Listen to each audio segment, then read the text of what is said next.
आतंक इस शब्द के उच्चारण के साथ ही जहन में जो तस्वीर आती है वो पाकिस्तान की ही होती है। आतंक पाकिस्तान की राष्ट्रीय नीति है। पाकिस्तान आतंक की फैक्ट्री है और पाकिस्तान पूरी दुनिया को आतंक का एक्सपोर्ट करता है। भारत ने पाकिस्तान के इस आतंक का सबसे ज्यादा दंश झेला है। आतंक को लेकर दुनिया भर में बेइज्जती होने के बाद भी पाकिस्तान भारत को नुकसान पहुंचाने के लिए नए नए किस्म के जिहाद एक्सपोर्ट कर रहा है। अब नया जिहाद आया है, इकोनॉमिक जिहाद।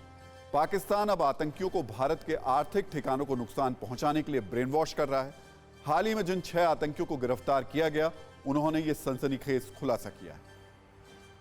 सबसे खौफनाक आतंकी हमले की तस्वीरों को दुनिया अब तक नहीं भूली है।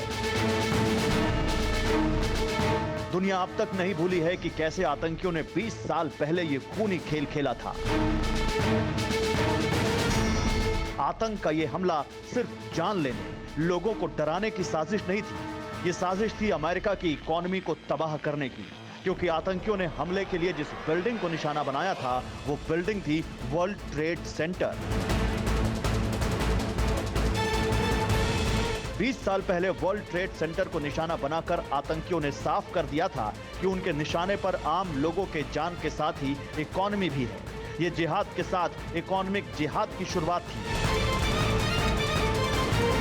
अब 20 साल बाद इकोनॉमिक जिहाद के निशाने पर भारत है और इसका बड़ा पुख्ता सबूत दुनिया के सामने है। भारत के खिलाफ आतंकियों की धमाके वाली साजिश पुरानी हो गई है। बॉर्डर पार से आतंक की नई और सबसे खतरनाक साजिश रची गई है। अब आतंकी देश की अर्थव्यवस्था को नुकसान पहुंचाना चाहते हैं। गोला बारूद से हजारों निर्दोष लोगों की जान लेने वाले आतंकी और आतंक के आकाओं ने भारत की अर्थव्यवस्था को तबाह करने की साजिश रची है। इस सनसनीखेज साजिश का खुलासा हुआ है हाल ही में गिरफ्तार आतंकियों से हुई पूछताछ में। दिल्ली पुलिस ने आईएसआई की आतंकी साजिश का पर्दाफाश करते हुए जिन 6 आतंकियों को गिरफ्तार किया था, उनसे पूछताछ में इकोनॉमी जिहाद का सनसनीखेज खुलासा हुआ। खुफिया एजेंसियों को पहले से ऐसे इनपुट थे कि पाकिस्तान की बदनाम खुफिया एजेंसी आईएसआई आतंकियों के साथ मिलकर भारत को आर्थिक नुकसान पहुंचाना चाहती है, लेकिन यह काम इतने ऑर्गेनाइज तरीके से हो रहा है, इसका खुलासा पहली बार हुआ है। आतंकियों से पूछताछ में खुलासा हुआ है कि ट्रेनिंग के दौरान उन्हें इकोनॉमिक जिहाद के लिए ब्रेन वॉश किया गया। आतंकियों को भारत की बड़ी फैक्ट्रियों को निशाना बनाने के लिए कहा गया। आतंकियों को गोदामों में धमाके के निर्देश दिए गए थे। आतंकियों के जरिए कॉटन व्यापार को भी टारगेट करने की साजिश रची गई थी। रेलवे को निशाना बनाने और कॉटन से भरी बोगियों को धमाके से जलाने की साजिश रची गई।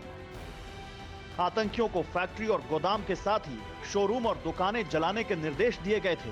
आतंक के आका भारत की अर्थव्यवस्था को नुकसान पहुंचाना चाहते थे। कोरोना से पूरी दुनिया आर्थिक मोर्चे पर बेदम है। बड़ी बड़ी इकोनॉमी लड़खड़ा गई है। ऐसे वक्त में भारत ने खुद को बेहतर तरीके से संभाला है। भारत की इकोनॉमी ने जिस तेजी से रिकवरी की है वो आतंक के आकाओं की आंखों में चुभ रही है। इसलिए आतंकी अब खून बहाने के साथ ही भारत को आर्थिक नुकसान पहुंचाने की साजिश रच रहे हैं। आतंक की ये साजिश पूरी दुनिया को डरा रही है, इसलिए कट्टरपंथ से लड़ने की अपील कर रहे हैं। सबसे बड़ी चुनौतियां शांति, सुरक्षा और ट्रस्ट डेफिसिट से संबंधित है और इन समस्याओं का मूल कारण बढ़ता हुआ रेडिकलाइजेशन है। अफगानिस्तान में हाल के घटनाक्रम ने इस चुनौती को और स्पष्ट कर दिया है।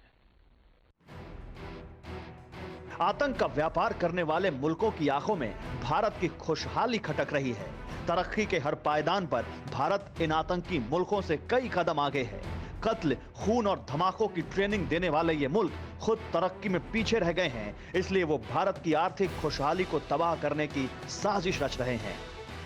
परवाह देश की, सोमवार से शुक्रवार रात 10 बजे TV9 भारतवर्ष पर।